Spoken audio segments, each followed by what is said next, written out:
I just saw a notification pop up. I'm like, oh God, what's happened already? And that'll be the notification coming through my doorbell. Cool. Yeah, saying that, someone's been seen on the camera. Wow. Again, what a time to be alive.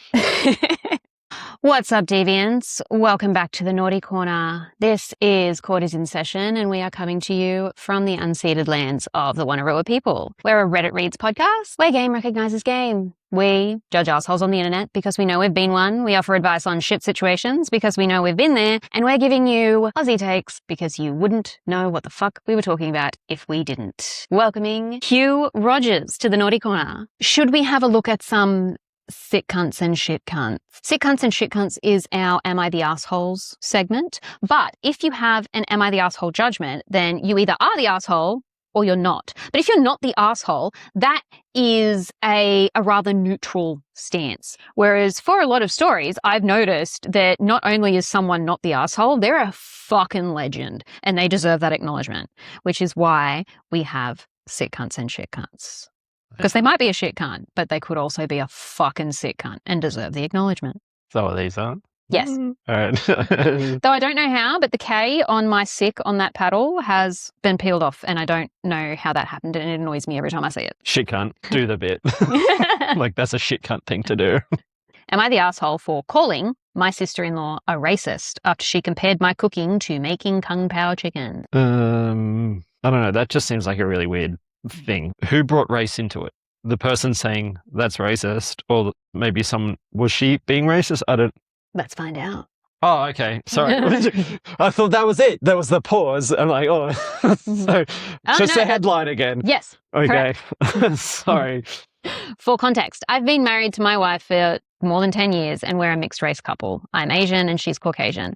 I've gotten along with her family, mother-in-law, brother-in-law, sister-in-law, but I always felt like her father-in-law and other sister-in-law, Sarah, never liked me. I'm a professionally trained chef with 15 plus years of experience, and I work at a high-end Chinese restaurant, a spin-off of a popular one in Beijing, in a large US city. My crew and I have won several awards, and I've been explicitly told I'm the next executive chef. Sarah is also a professionally trained chef and works at a popular upscale French restaurant in the city. She constantly brags about it, and no joke, compares herself out loud to Ramsay and Bourdain. Whenever I'm at my mother-in-law and father-in-law's house, helping out in the kitchen, Sarah is always criticizing everything I do, whether it's chopping, braising, marinating, etc. She always butts in with comments like, I think you should actually do X like this. I've been patient with my wife and sidestepping those comments, saying things like, thanks, but I think I'll stick to it the way I do it. Okay. Any chef should fucking know that the cuisine determines how you fucking prepare the food involved. So unless they're making French food, what the fuck have you got to contribute to the discussion? Hey, French listeners. Yeah, we're doing Mexican tonight. We both don't know what the fuck we're doing now. It's just that assumption. Hierarchies can't exist like that. Cuisine to cuisine because of the culture involved. In certain cuisines, you're going to have to be really fucking careful about like the spice levels of one because it'll impact the flavor palette of another, right? But then if you're talking like Italian, there's no such thing as too much garlic. You're just chef-splaining.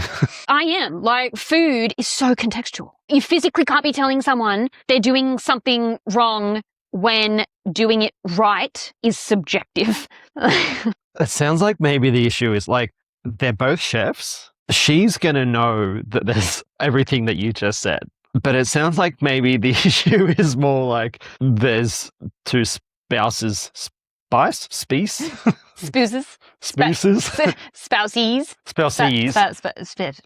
That one's being critical of the other. Oh, you think it's just a dick swinging contest? I think they just need to talk and be like, hey, I'm making dinner. Just let me do it. Well, like, you don't have to be critical. So far, that's what he's done. Is this how you are in the kitchen with your... Even then, I'm not an employee. I'm just making us some dinner. I'm not doing ratatouille. I'm doing this. Like you said, like, well, if it's Mexican, we're shaving it. You know, we're grating the carrots or whatever. Yeah, just have a chat and be like, hey, this is how you make me feel when you're being kind of critical of me, and I'm just doing a thing. Yeah. Like, if it's that important to you, you're a chef too. Why aren't you cooking, Sarah? We've both had long nights. Cooking is such a big deal to do at home anyway. We've both been doing it all night. here's the knife. Well, you do the chopping, I'll do the stirring. See, I'm such a spiteful cunt. I'd be like, oh, okay, how do you think I should be doing it? When she gives her opinion, I'd be like, cool. Here's the 3 reasons why we physically can't fucking do it that way, because it doesn't work for the specific dish we're making. Yeah, you're like, okay, do it this is this how way. you're wrong. Like, no, do it this way for a reason. But even then, some people you might lay out the logic. No, I'm doing it this way because of A, B, and C. But other people just have egos. She's fucking Gordon Ramsay. Yeah, like, I reckon it's just... no matter what you say, it's wrong because she has to be right. And for her to be right, you have to be wrong. Yeah, I'm threatened by the fact there's another chef in the family, therefore I have to make it clear that I'm the better chef. So it's literally just her picking at whatever shit she can for the sake of establishing that hierarchy. They need to just have some conversations. So things came to a head 2 weeks ago when my wife, father-in-law, mother-in-law and I were in her parents' kitchen prepping dinner for my mother-in-law's birthday. We were running a bit behind, so things were heated, which I kind of like because it reminded me of work. And that's when Sarah walked in. She took one look at what I was doing, scoffed and said something like, oh, wow, okay, so that's not the right way of doing things. It hit a nerve, and I pretty sternly told her to stop criticizing my cooking and that I'm also a chef like her. She laughed and said making Kung Pao chicken at some Chinese restaurant doesn't count. The kitchen went silent. Father-in-law snorted/chuckled, and my mother-in-law yelled, Sarah, what is wrong with you? I stopped what I was doing, swore at her and called her a racist piece of shit, apologized to my mother-in-law for not being able to stay, and left for home with my wife. Apparently, this caused a massive fight after we left, but with my mother-in-law, brother-in-law, and other sister-in-law taking my side, and my father-in-law, Sarah, saying it was a joke but kind of true and that I was being too sensitive.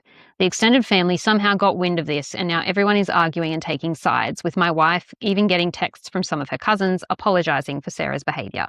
Despite being on my side, my wife is begging me to apologize so that the fighting will stop, but I refuse, because fuck Sarah and her blatant racism. Am I the asshole?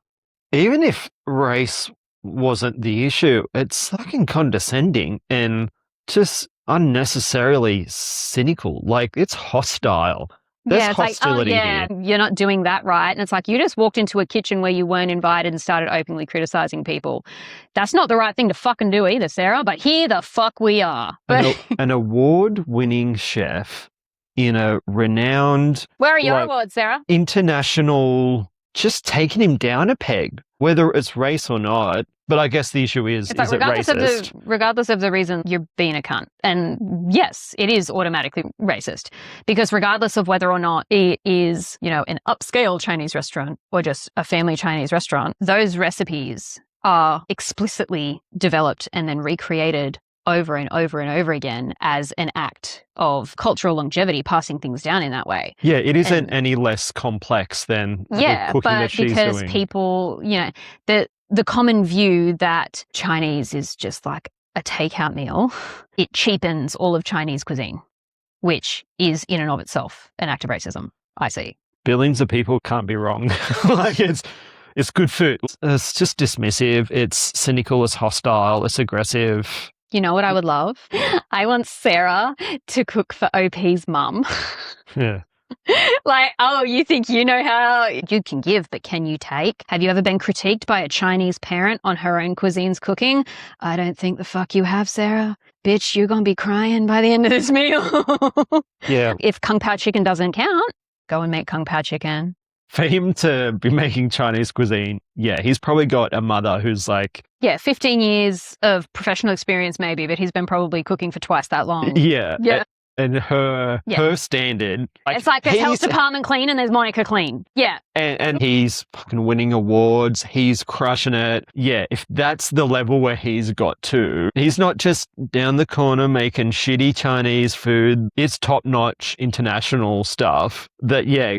She, even as a chef, cooked meals for the person who created that guy, probably. Yeah. I would love to see her tear it to fucking shreds. Yeah.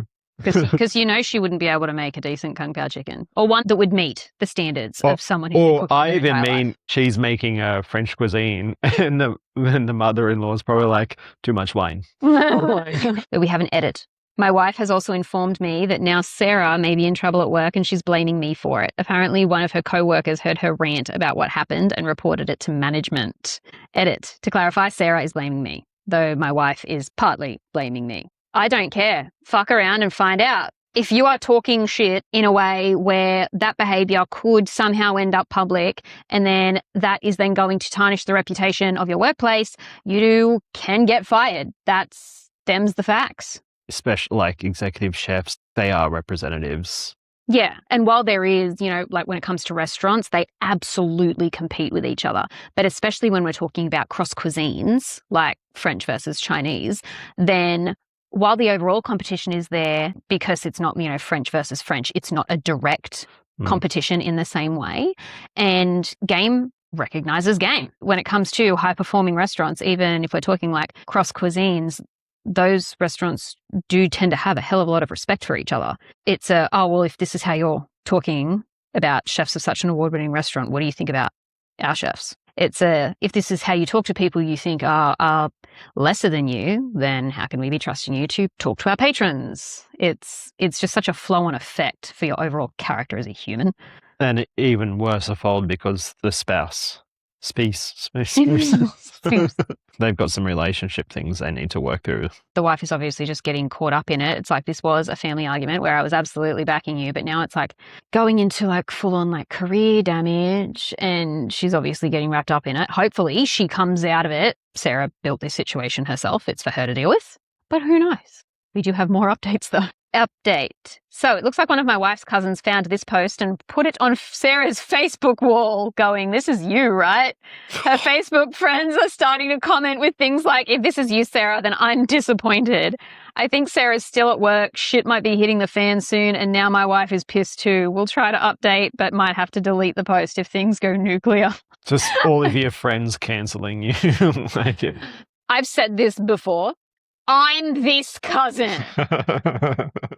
I will bring you to the court of public opinion if you try to get away with being a shit cunt behind closed doors. This is why you don't invite me to things. Update 2. Was considering removing, but I just got a voicemail from my father-in-law that my presence was only being tolerated up until this point and threatened a world of hurt if I didn't delete this post. Officially going to keep this post up, and if you're still reading this, Doug, I'm very disappointed in you. You're better than this. We'll also continue to update, and thanks again for all of your support, folks. This is spiteful cunty energy, and I'm so fucking here for it. Oh my God. I'm the opposite. I'm going to need a shower after this. I need to just like we had hostility. An episode with Jo from Peculiar Penny Designs. She's a friend, and we had a story where it just got so grotesque where she's like, my OCD, I'm just like, I need a shower. And I'm like, we can film the rest of the episode from the bathroom if you just need to feel clean. It sounds like was it Sarah? I'd be like, Sarah, do you know how to make popcorn? I need some, girl. Sounds like her and her dad are kind of peas in a pod and bringing out the worst in each other. If they're in the moment in the kitchen, they're all like, well, the others are like, ugh. Yeah, y'all are fucked. And then the dad's like, we only tolerate you. What about me do you have to tolerate? Am I a condescending dipshit that's constantly criticizing people? Yeah. Or are you literally just announcing that you are also a bigoted cunt? There's dudes there cooking the meals. But they're tolerating. Do you know what arsenic tastes like, mate? That's the point. I don't think you do. Update 3. Lots of stuff just went down. 1. My wife got a call from sister-in-law. From wife's paraphrasing, Sarah started screaming and crying at her the moment my wife picked up and said that she just got demoted because of her Asian slur husband. I'm interested as to which one. Only one is standing out. Still, either way, fuck this bitch. Apparently, some of her co-workers have her on Facebook and showed the post to management, which combined with her earlier rant, double whammied her back into being a line cook, and now she might get fired. My wife told her to go fuck herself and is now solidly on my side after taking the verbal abuse from Sarah and reading some comments here. My wife is still the opposite of happy, though. 2. Wife called mother-in-law and asked her what the fuck was going on with father-in-law. Mother-in-law was confused, so my wife played back the voicemail I had on my phone, and apparently my mother-in-law literally just walked away from the phone without hanging up and started screaming at father-in-law. 3. Facebook has now devolved into a clusterfuck flame war with my family and friends jumping in. Suffice it to say, it has all gone nuclear. I think I've been confusing some of these characters. So it was it the sister-in-law is Sarah and she was the one saying, like, being condescending? Yes. I thought it was the wife. No. Who's a chef. No. A French chef. No. So the sister-in-law is the French chef. Yes. I've been all the stuff about spouse and species because I've been thinking it's about like the thing there was the wife did get upset for a bit when she found out that her sister's career was being threatened because of this family argument. It was kind of alluding to the fact that she might not be fully on her husband's side. So the things you said were still absolutely relevant. All right. So meanwhile, he's just got a shitty sister-in-law who's said the comment about, you basically talking shit to her pretty much the whole time at a shitty Chinese restaurant, and that's the slur. It literally just said Asian slur in brackets. So OP has redacted exactly what she called him. Oh, okay. So she called him something too. Okay. Yeah. But that was in this phone we can just assume it's probably it's like if you could make the argument that she wasn't being racist before, can't make that claim now. Yeah, all right. Before I thought just someone was being condescending, but there's a slur as well. Even then, if someone is being condescending, there's a reason for it. And the core of condescension is that you feel like you're better than somebody else. And it's like, well, why do you feel like you're better than somebody else? Or you think that they're better than you and you're trying to knock them down. Yeah, but I feel like the core of that, denial is a key feature of that. So even if that is the case, you consciously will not let yourself admit that they're better than you. Yeah. Like, it sounds like, it's probably not bullying. It probably is you think that you're better because the dad, to say the tolerating thing. It's clear sister-in-law and father-in-law have been talking some mad racist shit behind everyone's backs this whole time. Yeah. Oh, yuck. Update 4. Turns out I'm not allowed to post an update for some reason. I'd like to clarify that I got my wife and mother-in-law's permission to post this update out of respect for them and their privacy. Suffice to say, it's been kind of nuts this past week. My wife and I had to turn off social media for a bit because of the shitstorm caused by her cousin posting my post on Sarah's Facebook page. Some people even tried to call the restaurant I work at to get me fired as retribution, but luckily everyone there is 100% on my side. Or as my boss put it, fuck Sarah, fuck those racists, fuck them so goddamn much. I guess it didn't help them that half the calls involved threats, screaming, and more racial slurs. See, that's the workplace you want. It's not no, leave your personal life at home. It's no, I'm blustering in here, ranting about all the fuck shit going on in my life and getting support from my teammates and them going, yeah, I got you. So then when cunts in your life try to threaten your employment, they're like, we already don't fucking like you. Like, we're not going to believe you. We've heard what the fuck's going on. That's just self-protection. Being able to talk about the shit that's going down in your life means that the cohesiveness of your workplace cannot be threatened if someone tries to actively sabotage it in some way. That's the mark of a good workplace, honestly. Yeah, pretty good kitchen to be working in, honestly, if that's the vibe with the other people. Yeah, especially given how toxic some kitchens can. You're dealing with the drama out of the kitchen and the kitchen is your safe space.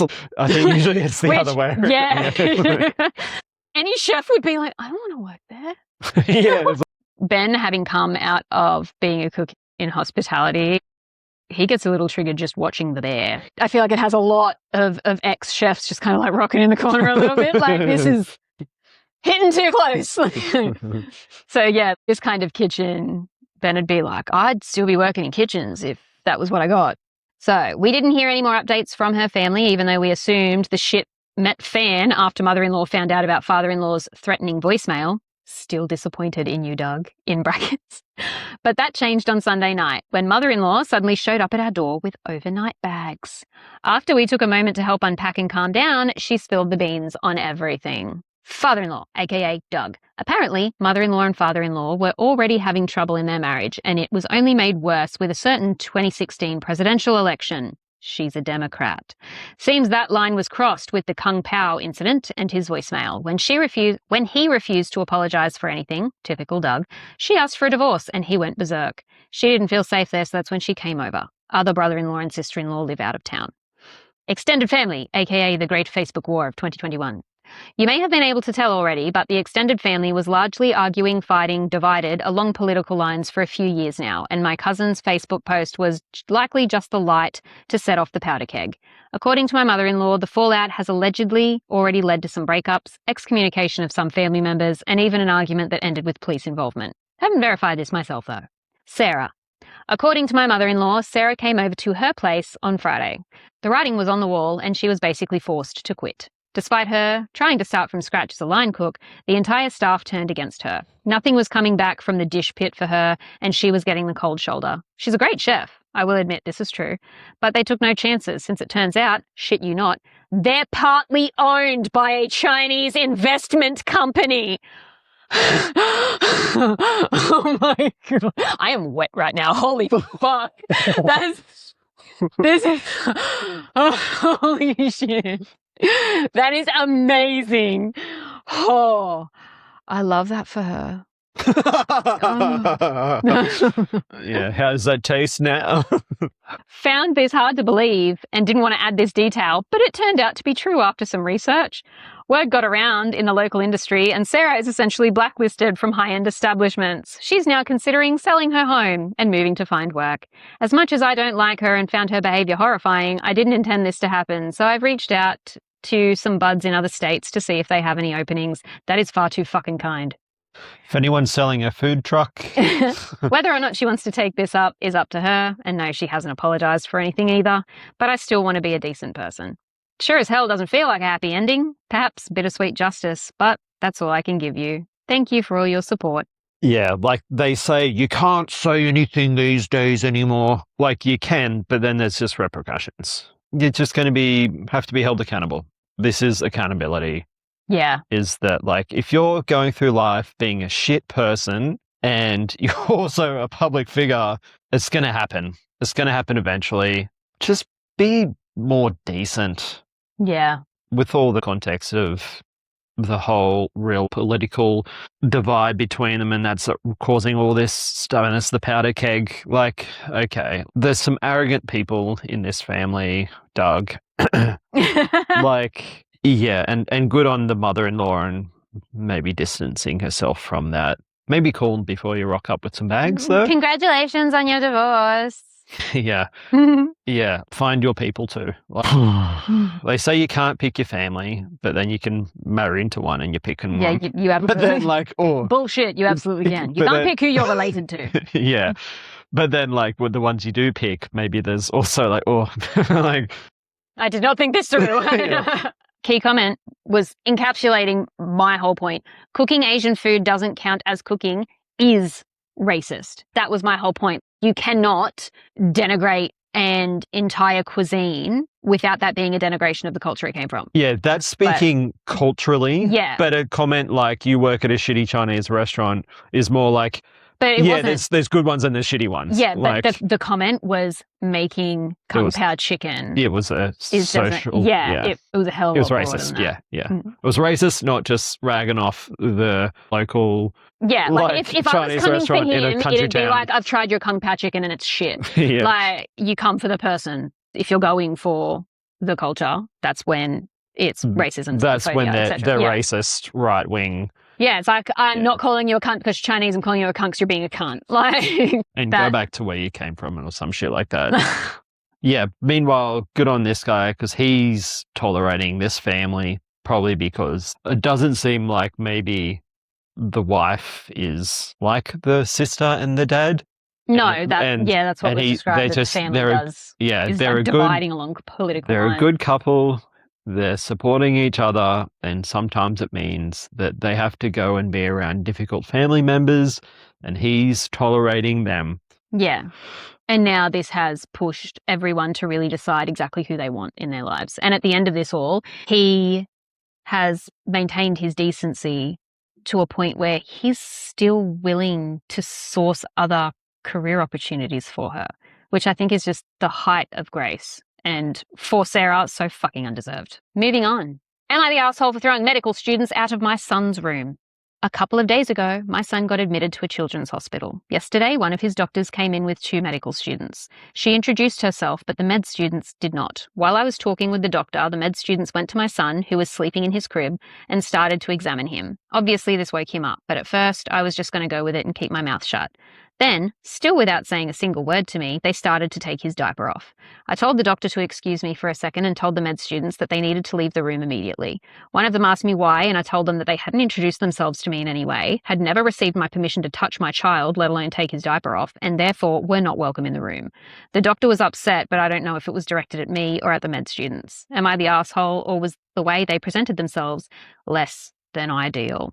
That is sick cunt behavior. Like, you put a solid line in the sand of what you will and will not tolerate when it comes to child protection. They literally could have been fucking anybody. And just because there was a known doctor in the room, that doesn't mean they are then able to simply off-put their responsibility as doctors who are also developing their own skills. That being said, that does place that doctor in shit cunt territory as well, because it was their job to make sure those med students knew how to conduct themselves when they walked into a room. And it is too fucking common where children, people who can't speak, women in labour who may not be able to communicate in the same way, their autonomy is just completely disregarded. It's not fucking on. Not a shit cunt. Absolutely. Sick cunt. Yeah. And like, congratulations on being assertive in an environment where so many people, like, we do just naturally defer to the Authority. doctors. Yep. Yep. Okay. Yep. Oh, I'm not comfortable. It's so hard but to you do speak the up. thing. Yes. Like, yep, you do the thing. Like, to be assertive like that is congratulations. The head doctor, for them, it's like, okay, making the rounds, next person. There is a duty of care to say, you know, I'm Dr. Such and such. These are student doctors. Do you mind if they participate? Because then that woman is in her right to say, I'd rather not. Or like, yeah, okay, that's fine. What's that going to mean? Okay, oh, they're touching. No. There's a duty of care there to really introduce the other people in the room, I think. Because for them, it's a Tuesday, 3:00. For this woman, it's possibly the most vulnerable point in her life. Yes, sick cunt. It wasn't even described as to what was going on. But to be in a hospital and to assert yourself like that. Yeah. With those kind of authority figures around. And because they don't always know best either. Yeah. Fuck-ups happen. They miss things, or they skip things, or they do things wrong. The core of all medical care is informed consent. Nothing can ever be implied. Nothing can go unspoken. You must be clear in exactly what you plan to do and why. So the person responsible, be that the patient themselves, or in this case, a parent, can then say yes or no, knowing exactly what that means. And what a great lesson for those students to have had that happen to them as well. Because especially as a med student. Yeah. When they have the opportunity to not have that impact their overall medical practice as they grow. They might have been told that at one point during their 8-10 years studying, but then there's the next thing to learn, the next thing to learn. To have that real world application of, if you're going to approach a patient, let's say that wasn't a toddler, let's say it's a 13-year-old or a 40-year-old, I'm going to undo this nappy now, like I'm going to touch your body, or do you mind? The informed consent. Yeah, we'd like to get a look at this for this reason. Yeah, you say we'll whatever. We'll need to do this in order to do that. Are you comfortable with that? Okay, give us a shout. If you're not, you stop, we'll stop, and we can figure out a way to move forward from there. Whatever they would normally say along those lines to an adult, if it's an infant and there's the mother or a parent there or a guardian there, you say it to them. Do you mind? We're just going to do this. They're the one with the understanding. Yeah, come on. But great lesson for them to have learned from somebody who has that assertiveness. Yeah. For me, it's the doctor themselves that are the issue here. Because as med students, even when I was doing my midwifery course, you never speak out of turn. In that moment, the doctor went immediately to the parent and was talking to them. You would never interrupt that to introduce yourself. They're attending. It would be their responsibility to specifically introduce them and then walk them through, or ask them to walk the parent through what the plan was. So they moved out of turn by attempting to do whatever they were doing without a discussion first. But when it comes to who they are, what they're doing there and all of that, that was on the responsibility of the attending doctor that brought them in. Yeah. And they didn't do it. Yeah. Yeah. I'm such and such. Here's Dr. such and such. They're going to do such and such. Yeah. And we're going to have a chat If now that's while they're okay doing with that. you. Are you Yeah. comfortable with that? In this situation, it's a parent or a guardian and a child. There's going to be situations where there's a person and their advocate. They could be elderly, they could be incapable. Like, there's going to be so many reasons why this person, let's say the baby, isn't able to advocate for themselves. There's going to be someone else making the decisions that they need to be spoken to and apprised of and asked permission of. Great Right. lesson for these doctors to maybe like, oh, they're talking. Okay, I'm not going to start yet until maybe I hear the doctor say that thing. From the sound of it, this is a newborn. No matter who the fuck you are, you do not approach a baby without the parent's consent. That's like, no. Or Yeah. even you say it out like, hey, how are we all going today? Like, oh, we're going to change some nappies today. Like the narrative. Narrative. Of, like, we know what's happening. Yeah. Yeah. So that is us on Sit Cunts and Shit Cunts. We are going to wrap up with some fair call, mate, which is people who have made some decisions or are simply venting about something. So our only response could be like, fair call, mate. Do what you got to do, I suppose. Just validate them. Yeah. All right. Well, sure, or not. It's kind of like a catch-all type of thing, or things that may not necessarily fit the other categories. And my husband eats all the food I cook, then acts like I'm starving him. I'm Amelia, 41, and my husband Daniel is 46. Recently, I made the decision to go back to school for my master's degree while still working full-time. It's been nearly 20 years since I last studied, and balancing classes with my job has been overwhelming. I told Daniel from the start that I'd need his support during the adjustment. To make things easier, I came up with a plan. I'd cook larger meals so we could have leftovers for the next day. That way, I wouldn't have to cook every single night. After 12-hour days at work and studying, Daniel agreed, and it was a great idea. But here's the thing. Whenever he works from home in the afternoon, instead of grabbing a snack, he heads straight for the leftovers. By the time I come home, there's barely anything left, or sometimes nothing at all. I've asked him over and over not to do this. Still, he acts surprised when I point it out. One night, I came home exhausted, looking forward to the meal I'd saved, only to find an almost empty dish. Daniel had already eaten it. When I reminded him that the food was meant for dinner, he sighed dramatically and asked, "But what about me?" as if he hadn't already eaten. Then, feeling guilty, I ended up cooking something else. By the time I finished cleaning, it was nearly 10 p.m., too late to study properly. I tried making bigger portions. The more I cook, the more Daniel eats. I've stocked the kitchen with snacks and easy options just for him, but he eats those, too, along with the dinner I plan to save. Sometimes he even sneaks bites while I'm still at home, as if hoping I won't notice. This has become a cycle. I spend my limited free time cooking, cleaning, and stressing about whether there will be enough food. Meanwhile, my study time disappears. I've even started eating less myself because eating late at night makes me uncomfortable. Finally, I decided I'd had enough. Instead of running myself ragged, I stopped cooking dinners for a few days. I grabbed a granola bar or a quick snack and used my evenings to study. But Daniel didn't take it well. He made a simple salad, sighing loudly as if I were neglecting him. He walked around the kitchen with a look of disappointment as though I had wronged him by choosing schoolwork over dinner. I can't keep repeating the same conversation forever. I love Daniel, but I feel trapped in a cycle where my time, energy, and goals are constantly sacrificed because he won't respect a simple request to leave the leftovers alone. So here I am. Am I wrong for finally putting my studies first, even if it means my husband has to fend for himself? Daniel is a psychopath. I think women need to start marrying grown adults because there are far too many pedophiles out here that keep marrying little boys, and I'm not a fan. Gosh, I was wondering how the fuck did you get to pedophilia just then? But yeah, his mature, like he's a mama's boy. His mum has done he doesn't want everything for him. He doesn't his want a whole wife. life. He wants a mum. Yeah. Yeah, like that's just teenager behavior. He sounds like a Labrador.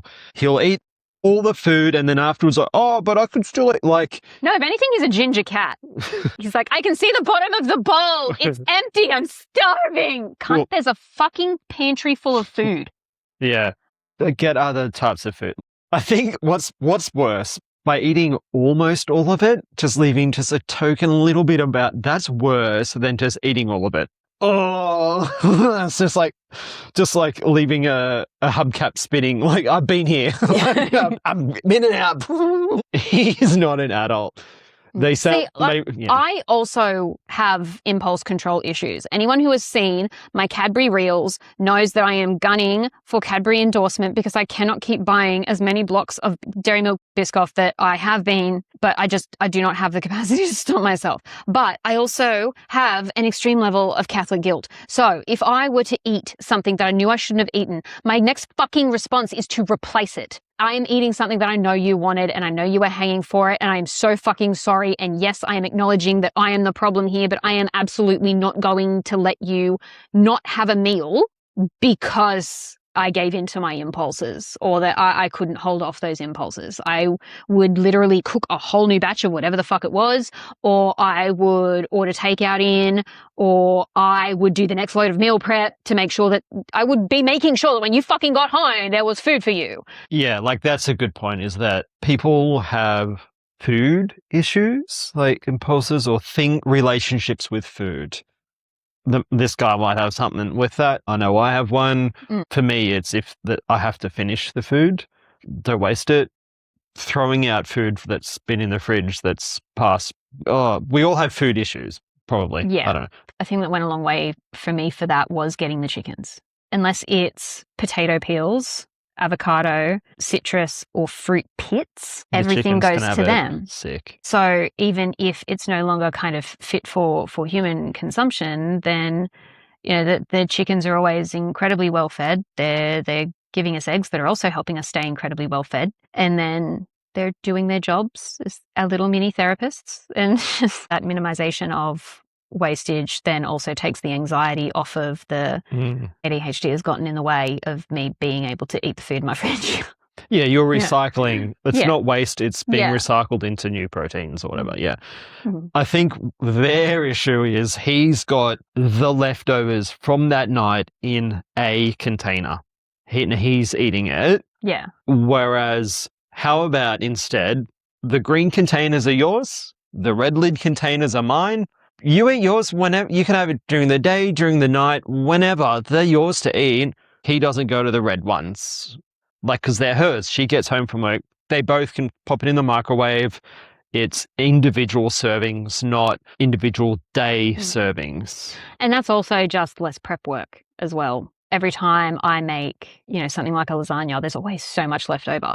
And so when you have your leftovers, if you're automatically plating them up into individual containers, then when you're having your leftovers, it's literally ready to go. You're not having to then do a second transfer onto another plate or into another container to take it to work or whatever, because it's already there and ready. But I still don't think that would fix this issue. I'm pretty sure he would just eat the red ones. He sounds like a selfish person. Yeah. For whatever reason, don't know, but the effect that it's having, that's not cool. There's granola bars available that she's having. He can have them during the day too. He can sort out something else for the day. Blanket rule, these are now just dinner leftovers. They're not daytime food.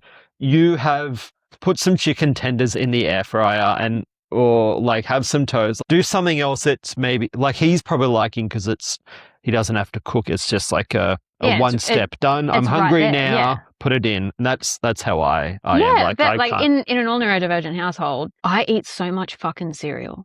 Have a bowl of cereal. Still hungry? Refill the bowl. It is literally right there. It is faster than the microwave. Like, there are so many options other than you being a fucking guts. Yeah, if there's one thing that you can probably eat every day, just make sure you're stocked up on that. For me, it's chicken tenders. I'll either have them as a wrap or have them in with rice, like also microwave sachet rice with veggies. It still solves the problem of, I'm hungry now. Yeah. This will be ready in 11 minutes. Great.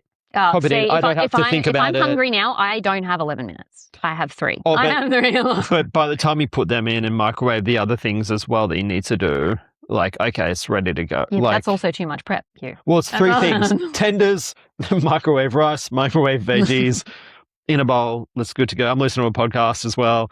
It's a non-thought. The point is that it's something you don't have to think about. It's something you know is always in there and that you can eat and be fine about eating every day. And that's a very autistic thing. It's significantly less cognitive effort if you're just eating to the same routine. Wear the same clothes every day, eat the same thing every day. Yeah. It's easy. You don't have to worry. Stress choices, then you're getting paralyzed by choices. Like, just have your tenders or have your cereal at nighttime. There's leftovers. You can maybe even eat together at the same time. Yeah. There's just so many other options other than being a cunt. Don't be a cunt. Shit cunt. Or come and join us and try and reform your ways.